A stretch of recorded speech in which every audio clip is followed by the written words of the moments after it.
बिहार में इस बार चुनाव बहुत दिलचस्प होगा क्योंकि एक पार्टी जो केंद्र में एनडीए का हिस्सा है वो बिहार में एनडीए का हिस्सा नहीं है। इस पार्टी का नाम है लोक जनशक्ति पार्टी और इसके संस्थापक स्वर्गीय रामविलास पासवान केंद्र में मंत्री थे, जिनका इसी महीने की 8 तारीख को निधन हुआ। लेकिन अब उनके पुत्र चिराग पासवान ने बिहार में एनडीए से अलग होकर चुनाव लड़ने का फैसला किया है। चिराग पासवान प्रधानमंत्री मोदी के प्रशंसक हैं, लेकिन वो नीतीश कुमार के कट्टर दुश्मन हैं और उन्होंने नारा दिया, मोदी से कोई बैर नहीं, नीतीश तुम्हारी खैर नहीं। इस नारे से सारी स्थिति स्पष्ट हो जाती है। आज अमित शाह से अगला सवाल यही था कि क्या चिराग पासवान कंफ्यूजन पैदा कर रहे हैं, क्या वो बहुत महत्वाकांक्षी हो गए हैं, या फिर वो जानबूझकर ऐसी स्थिति पैदा करना चाहते हैं जिससे कि बीजेपी का कार्यकर्ता भी कंफ्यूज हो जाए। इस पर अमित शाह ने साफ किया कि बिहार में जेडीयू एनडीए के गठबंधन का हिस्सा है और एलजेपी इसमें शामिल नहीं है। लेकिन यह अमित शाह के एक जवाब का हिस्सा है। अगर आप उनका पूरा बयान सुनेंगे तो आप समझ जाएंगे कि बिहार में बीजेपी किस रणनीति पर काम कर रही है। अमित जी, इस समय बिहार में जो सबसे बड़ा कंफ्यूजन है वो है चिराग पासवान को लेकर, एलजेपी को लेकर, कि एलजेपी इस तरफ है कि उस तरफ है। ऐसा लगता है कि लोगों में भी कंफ्यूजन है और हो सकता है कि आपके जो कार्यकर्ता हैं उनके अंदर भी ये कंफ्यूजन हो। इस कंफ्यूजन को कैसे दूर करेंगे आप? देखिए, अच्छा किया सुधीर जी आपने सवाल कर दिया। एलजेपी की ओर से मैं कुछ कह नहीं सकता क्योंकि मैं एलजेपी पार्टी से मेरा कोई उनकी ओर से बोलने का अधिकार नहीं है, परंतु एनडीए और भारतीय जनता पार्टी की ओर से मैं स्पष्ट करना चाहता हूं कि एलजेपी बिहार चुनाव में एनडीए का हिस्सा नहीं है। बिहार चुनाव में भारतीय जनता पार्टी, जदयू, हम पार्टी और वीआईपी पार्टी, ये 4 दल इकट्ठा होकर श्री नीतीश कुमार के नेतृत्व में लड़ रहे हैं और मोदी जी राष्ट्रीय स्तर पर एनडीए का नेतृत्व कर रहे हैं। चुनाव में कई बार ऐसी चीजें कही जाती है जिससे कंफ्यूजन हो, मगर बिहार की जनता की राजनीतिक परख बड़ी पैनी होती है। जो बिहार की राजनीति को जानते हैं उनको मालूम है सबसे ज्यादा देश में राजनीतिक रूप से जागरूक जो 2-3 प्रदेश है उसमें से एक बिहार है। उनको मालूम है कौन कहाँ है। अखबार में फोटो लगाने से या पोस्टर में फोटो लगाने से कुछ नहीं होता। मोदी जी जाएंगे, मैं जाऊंगा, हमारे राष्ट्रीय अध्यक्ष जी जाकर स्पष्टता कर कर आएंगे, ये कोई छिपी रहने वाली बात नहीं। ये तय है कि नीतीश कुमार के नेतृत्व में है, हम एनडीए की लड़ाई लड़ रहे हैं जिसमें एलजेपी कहीं पर भी नहीं है। चिराग पासवान का ये बयान कि मेरे दिल में मोदी जी ऐसे बसते हैं जैसे हनुमान जी के दिल में श्री राम बसते थे और आप मेरा दिल चीर के देख लीजिए तो मोदी जी की तस्वीर निकलेगी, आपको ऐसा लगता है ये कंफ्यूजन फैलाने के लिए बयान? नहीं, ऐसा तो कई ऑपोजिशन वालों के मन में है। इट डजंट मीन कि वो भारतीय जनता पार्टी में है, काफी लोगों के मन में है।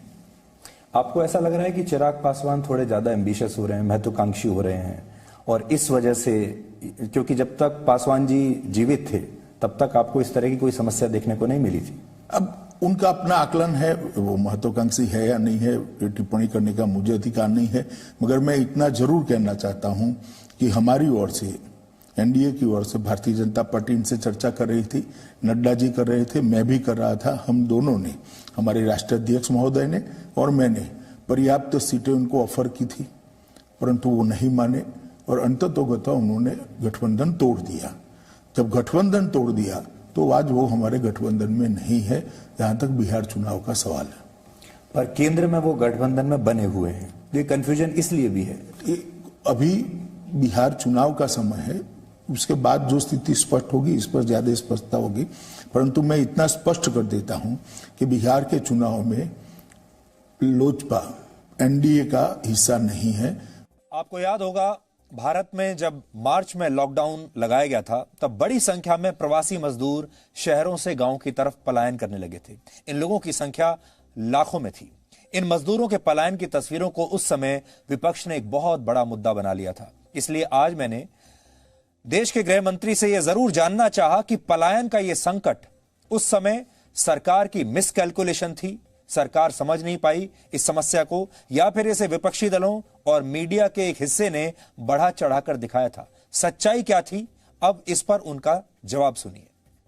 कोविड-19 का सिलसिला शुरू हुआ था तो उस समय प्रवासी मजदूरों की बहुत बड़ी समस्या बन गई थी, मीडिया में भी बहुत उसका हाइप हुआ था और उस समय ऐसा लगता था कि जैसे स्थिति जो है वो कंट्रोल में नहीं है, जिस तरीके से लोग बाहर निकल गए थे।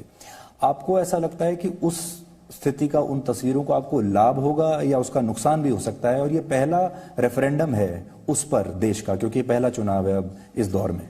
देखिए, इसमें कोई दो राय नहीं कि काफी कुछ लोग पैदल चले गए, धैर्य खो बैठे, व्यवस्था हो इसके पहले, मगर वास्तविकता एक ही है, ये भी है कि सिर्फ बिहार में 1500 से ज्यादा ट्रेनें गई हैं अलग अलग राज्यों से, और उनको सलामत रूप से अपने घर में पहुंचाया गया है। उस समय आपको ऐसा लगा कि सरकार की तरफ से मिसकैलकुलेशन था या मीडिया का ओवर हाइप था, विपक्षी दलों का ओवर हाइप, उन्होंने इस मुद्दे को कर लिया? दिया? मैं ये मीमांसा में जाना नहीं चाहता, मैं इतना जरूर कहना चाहता हूं कि ये जो हुआ कुछ कम्युनिकेशन गैप और कुछ प्रवासी मजदूरों के धैर्य खोने के कारण हुआ है, और खैर होना नहीं चाहिए था, मगर एक साथ इतने लोग निकल गए तो उनको संभालते संभालते, समझाते समझाते उनको मेन स्ट्रीम जो व्यवस्था बनती उसमें लाते लाते एक सप्ताह गया, तो लगभग एक सप्ताह आपाधापी का समय रहा था। बिहार का चुनाव कौन जीतेगा ये तो पूरे देश को पता चल जाएगा 10 नवंबर को, लेकिन इस बार का चुनाव प्रचार किसी भी राजनीतिक पार्टी के लिए आसान नहीं है, और इसकी सबसे बड़ी वजह है कोरोना वायरस। ये भारत का पहला ऐसा चुनाव है जो कोरोना काल में हो रहा है। सोशल डिस्टेंसिंग के नियमों की वजह से अब नेताओं के लिए ना तो बड़ी बड़ी रैलियां करना संभव है, और ना ही अब लाखों की संख्या में लोगों को मैदानों में लाया जा सकता है। घर घर जाकर चुनाव प्रचार करते हुए भी नेताओं को सोशल डिस्टेंसिंग का पालन करना होगा। इसलिए ये पूरा चुनाव इस बार टेक्नोलॉजी पर आधारित है, और इसमें बाजी वही पार्टी मारेगी जो टेक्नोलॉजी का सबसे अच्छा इस्तेमाल करेगी। मोटे तौर पर वर्चुअल तरीके से होने वाले इस चुनाव को लेकर बीजेपी की क्या तैयारी है, इस पर भी हमने अमित शाह से बात की, क्योंकि अमित शाह को माना जाता है कि वो चुनावी विज्ञान के बहुत बड़े वैज्ञानिक हैं, एक्सपर्ट हैं, लेकिन इस बार का चुनाव बिल्कुल अलग है। अमित जी, कोविड-19 के बाद से ये पहला चुनाव है देश में।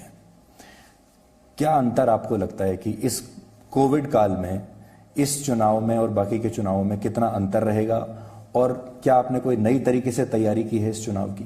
देखिए, सब दलों ने करनी पड़ेगी, क्योंकि ज्यादा भीड़ तो इकट्ठा कर नहीं सकते हो आप, तो रैलियों की संख्या लिमिटेड रहेगी, वर्चुअल रैली पर जोर रहेगा, मीडिया के माध्यम से पहुंचने पर जोर रहेगा, और वर्चुअल रैली के माध्यम से हर बूथ में छोटे छोटे गांवों में 50-100 लोग नेता को सुने, इस प्रकार का एक नेटवर्क खड़ा करना, नेटवर्क को सक्सेसफुली चलाना और उसको वोट में परिवर्तित कर कर मतदान मथक तक ले जाना, एक नए प्रकार का प्रयोग कोविड के कारण अचानक भारतीय डेमोक्रेसी के अंदर, भारतीय लोकतंत्र के अंदर करने की सबको फर्ज पड़ी है।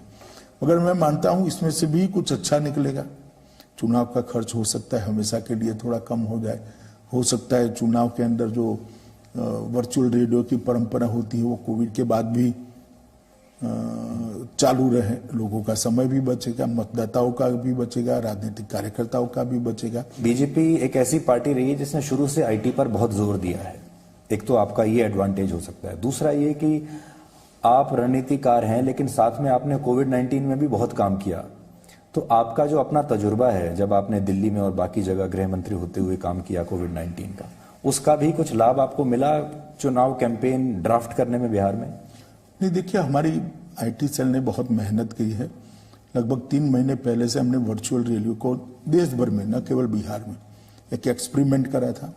मैंने ही बिहार में वर्चुअल रैली की थी, कलकत्ते में, बंगाल में भी करी थी, बड़ी सफल रैलियां हुई। एक पूरा तंत्र भारतीय जनता पार्टी का वर्चुअल प्रचार का 3 महीने पहले से बना हुआ है। इसका फायदा भारतीय जनता पार्टी को निश्चित मिलेगा। भारतीय जनता पार्टी को मिलेगा तो स्वाभाविक रूप से नीतीश जी को भी, एनडीए को भी मिलेगा, नीतीश जी को भी मिलेगा, क्योंकि इंफ्रास्ट्रक्चर तो कॉमन ही होता है, सवाल नेता ने आकर बोलना होता है। तो ये सब चीजों से हमें फायदा हो गया, ऐसा मुझे तो अभी दिखता है। चुनाव अभी अभी शुरू हुआ है, थोड़ी गर्मी पकड़ रहा है, और 26 तक प्रथम चरण का प्रचार जब समाप्त होगा, 23 तारीख को मोदी जी जा रहे हैं बिहार में, 3 रैलियां हैं।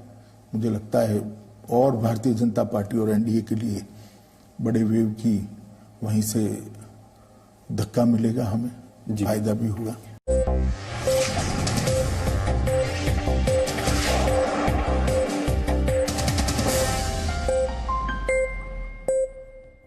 Presenting B News app, available on Google Play and App Store. Download it now.